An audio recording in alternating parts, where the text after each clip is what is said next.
मोदी का जो भी विजिट है वो अपने मुल्क के लिए कर रहा है और वो जो है ना अपने मुल्क के लिए बहुत ज़बरदस्त प्राइम मिनिस्टर बन चुका है। और जो है ना हमारे कुछ बंदे थे वो कह रहे थे कि इस तरह ड्रामेबाजी भी की है, इसके बारे में बहुत कुछ कहा है, लेकिन जो है ना वो अपने स्ट्रगल में भरपूर जा रहा है और अपने स्ट्रगल को रोक नहीं रहा। नरेंद्र मोदी हर उस मुल्क जा रहे हैं जहां पे जाने से उनके मुल्क में इंडस्ट्री आएगी, और पाकिस्तान आज तक ये फिगर आउट नहीं कर सका कि जो इन्वेस्टमेंट हमारे मुल्क में आनी थी उसको लेके कैसे आना है। ये भारत से बात करने की कोशिश कर रहे हैं, लेकिन ना मोदी जी घास डाल रहे हैं और डॉक्टर जयशंकर ने भी कह दिया है कि पाकिस्तान के साथ बात नहीं है, उनकी जरूरत नहीं है, जरूरत आपकी है। पहले तो पाकिस्तान ये लड़ रहा है कि भाई यहाँ के अवाम को कुछ खाने को दो, जो यहाँ पे जॉब कर रहे हैं उन यहाँ पे जो डिग्रीज होल्डर हैं उनको नौकरी मिलेगी तो बाहर जाएंगे ना।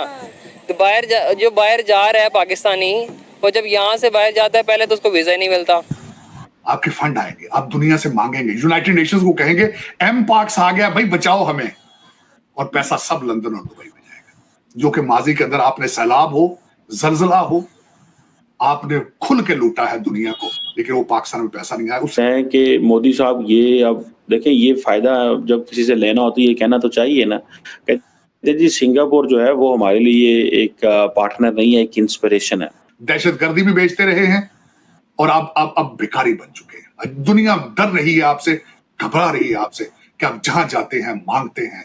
आप सऊदी अरेबिया डर रहा है, और आप देख लें आपने ना हरम शरीफ छोड़ा है वहां पे जाता है तो उसको वहां पे पता चलता है कि भाई 10 इंडियन है और एक पाकिस्तानी है। वो 10 इंडियन जब अप्लाई करते हैं 10 को वीजा मिल जाता है, जब पाकिस्तानी 10 अप्लाई करते हैं तो एक को मिलता है। वो एक जाता है, आगे इंडियन 10 बैठे हुए हैं, ये एक बैठा हुआ है। मैनेजमेंट सारी इंडियन है, इंटरव्यू सारे इंडियन ले रहे हैं, तो जॉब किसको मिले। सिंगापुर ने तरक्की तो बहुत की है, ठीक है जी, लेकिन मजे की बात यह है कि इंडिया ने इन तमाम मार्केट्स को कैप्चर कर लिया, तमाम मार्केट्स को कैप्चर कर लिया। अब दोनों मुल्कों ने MOU साइन किए हैं कि किस तरह जो है सेमीकंडक्टर इंडस्ट्री में, डिजिटल टेक्नोलॉजी में, स्किल डेवलपमेंट में, हेल्थ केयर में काम करना।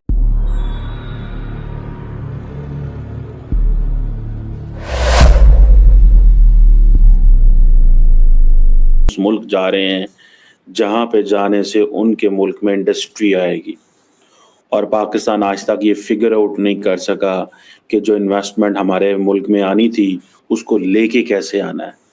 ये थोड़ा सा डिफरेंस है कि पहले घर में काम करना पड़ता है, फिर बाहर से लोगों को कहना पड़ता है। आपको पता है कि इंडिया ऑलरेडी जो है वो आईफोन मैन्युफैक्चरिंग में बड़ा रोल प्ले कर रहा है। अब हुआ ये है कि नरेंद्र मोदी ने और सिंगापुर के प्राइम मिनिस्टर लॉरेंस वोंग ने एक एग्रीमेंट साइन किया है, ठीक है जी, और उसके ऊपर हम बात करेंगे। अब वो कहते हैं कि मोदी साहब ये अब देखें, ये फायदा जब किसी से लेना होता है ये कहना तो चाहिए ना। कहते जी सिंगापुर जो है वो हमारे लिए एक पार्टनर नहीं है, एक इंस्पिरेशन है हर डेवलपिंग नेशन की। और बात भी ठीक है, सिंगापुर ने तरक्की तो बहुत की है, ठीक है जी, लेकिन मजे की बात यह है कि इंडिया ने इन तमाम मार्केट्स को कैप्चर कर लिया, तमाम मार्केट्स को कैप्चर कर लिया। अब दोनों मुल्कों ने MOU साइन किए हैं कि किस तरह जो है सेमीकंडक्टर इंडस्ट्री में, डिजिटल टेक्नोलॉजी में, स्किल डेवलपमेंट में, हेल्थ केयर में काम करना है। ये भारत की सरकार कह रही है। सो 4 मेजर एरियाज हैं सेमीकंडक्टर इंडस्ट्री में, digital technology, skill development and health care. Skill development भी इंडिया आनी है, डिजिटल टेक्नोलॉजी भी इंडिया आनी है। आपको पता है इंडिया अपना उसको बड़ा महसूस करता है कि हमें सेमीकंडक्टर इंडस्ट्री इसलिए आनी है कि भाई सारा मैन्युफैक्चरिंग तो ऑलरेडी आगे इंडिया में होनी है। And health care is a very important segment है इंडिया के लिए, क्योंकि पॉपुलेशन बहुत ज़्यादा है, जो कोविड में चीज़ें हुई इस तरह है नहीं हो। अब सिंगापुर ने ये फैसला किया और वादा किया है कि वो इंडिया की जो इंडस्ट्री है उसको सपोर्ट करेगा, ठीक है जी, और इंडिया ये कहता है कि हम सिंगापुर की जो कंपनियां हैं उनको एक्सेस देंगे, ताकि जो चीज़ मैं कई दफ़ा कह चुका हूँ, वो जो सप्लाई चेन है उसको हम मेंटेन कर सकें। असल में इंडिया का एक टारगेट है कि जितनी ज़्यादा इन्वेस्टमेंट इंडिया के अंदर आ रही है fine, but the question is कि उस इन्वेस्टमेंट वो इसलिए आ रही है बिकॉज उसको ये यकीन दिलवाना है कि हम उतना रॉ मटेरियल, उतनी टेक्नोलॉजी, उतनी ह्यूमन डेवलपमेंट, उतने स्किल सेट वाले लोग हम आपको देंगे, ताकि आप तरक्की सिर्फ ये नहीं है कि एक कंपनी को कहेंगे यार $2 अरब इन्वेस्ट कर दो पाकिस्तान जाके या इंडिया जाके करोगे। No no no no no, उसका इंटरेस्ट कैसे मेंटेन करना है। अब फॉर एग्जांपल चिप प्रोडक्शन में देखें, इंसानियत के मुंह पे तमाचा नहीं तो क्या है? किस तरह आप कहेंगे कि आप इंसान हैं? मुझे नहीं लगता, इस तरह इंसान नहीं बल्कि जानवर भी ऐसे नहीं। बिल्कुल ऐसा ही है। लेकिन सर जाते जाते जरूर कहूंगी, हो सकता है आपको पता ही होगा, कराची में कोई मॉल नया बना और उसको उन्होंने लॉन्चिंग में कहा कि जी डिस्काउंट मिलेगा यहाँ पे, और लोग गए, उन्होंने वैसे ही लूट लिया पूरा मॉल।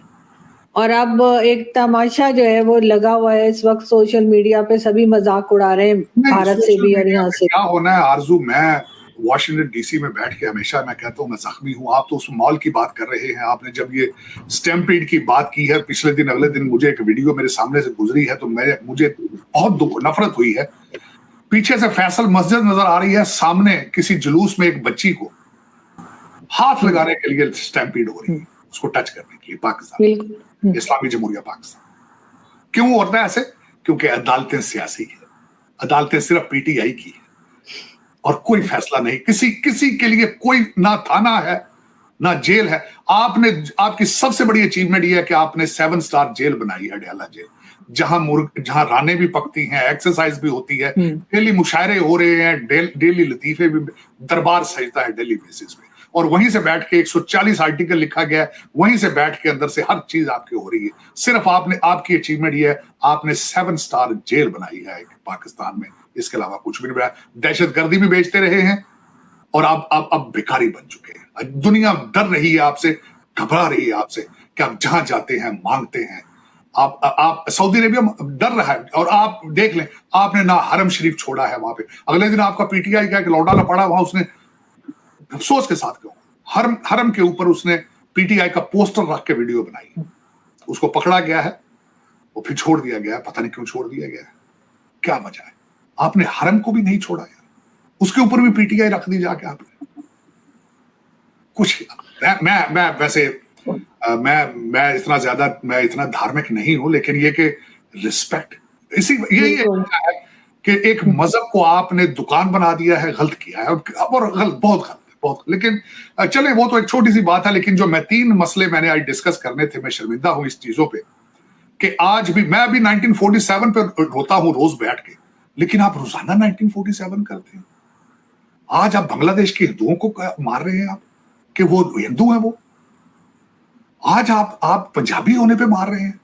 आज आप सैलाब से बचे हैं तो उनकी बच्चियां खरीद रहे हैं आप। और साल कौन सा है? 2024 है। शर्म हमको अगर नहीं आती तो कहां तक जाना चाहते हैं आप? कहां तक जाना चाहते हैं? पता नहीं क्या बात। पता नहीं सर कितना गिरेंगे, हर बार हैरत ही होती है लोगों की हरकतें देख के। लेकिन आई विश के कुछ अक्ल आए और कुछ लोग शर्म करें। बहुत शुक्रिया सर कि आज आपने ज्वाइन किया। Thank you.